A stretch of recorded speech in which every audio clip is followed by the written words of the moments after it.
Hi everybody. I wanted to share my microlearning lesson plan, and I also built the course that the microlearning is for.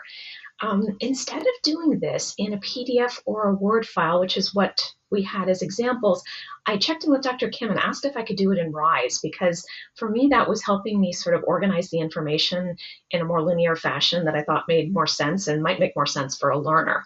So I'll just take you guys through this really quick. This is academic accommodations in Canvas and how to set those up for a student.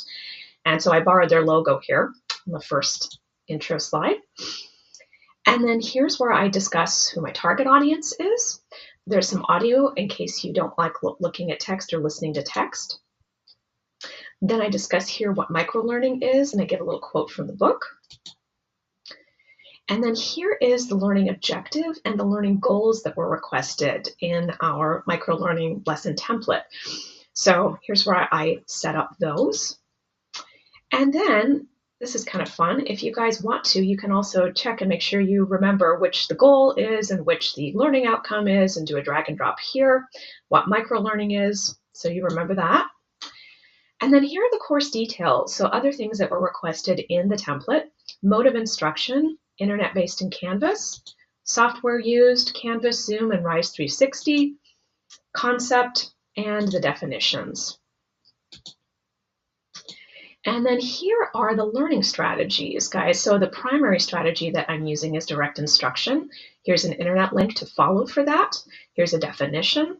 I would say a secondary strategy is also graduated difficulty, because you have to learn how to do the first part before you can learn the second part, which fits in well with that. And then here are some specific examples of how direct instruction is used in the lesson. That's that. Here's the UDL section. This is where I detail how multiple means of engagement, representation, and expression are going to be used. And there's also links here so you can follow and remember what all of those are and what they mean. And then down here is the actual course. So again, I have audio for each little section in case you don't want to just look at text.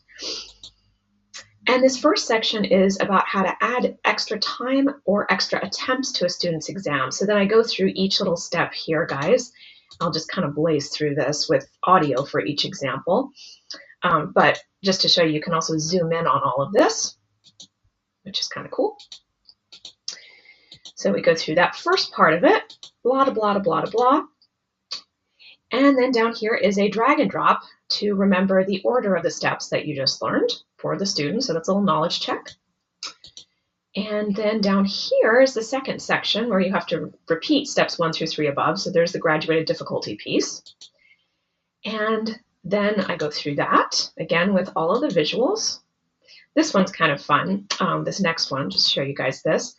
But here we have, you can actually click in order and see what you have to do.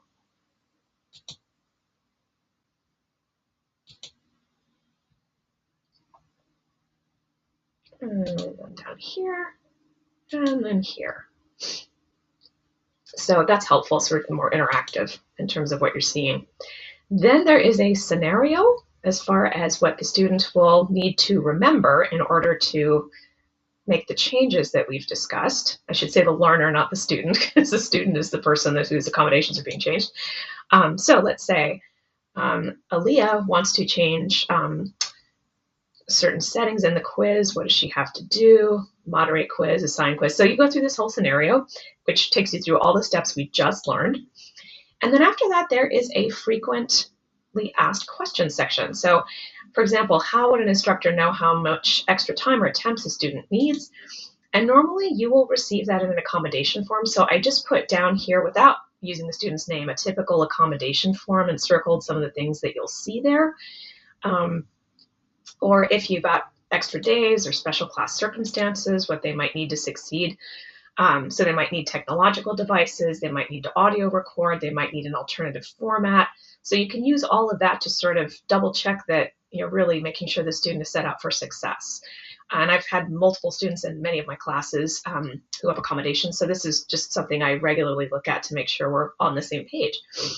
And then if you want to stay in touch with me, then here is a little button you can click on, and that emails me. Okay, so that is my micro-learning lesson plan plus the course. Again, that's a scenario, and all this was completed using Rise, and hope you guys got something out of it. Have a good day.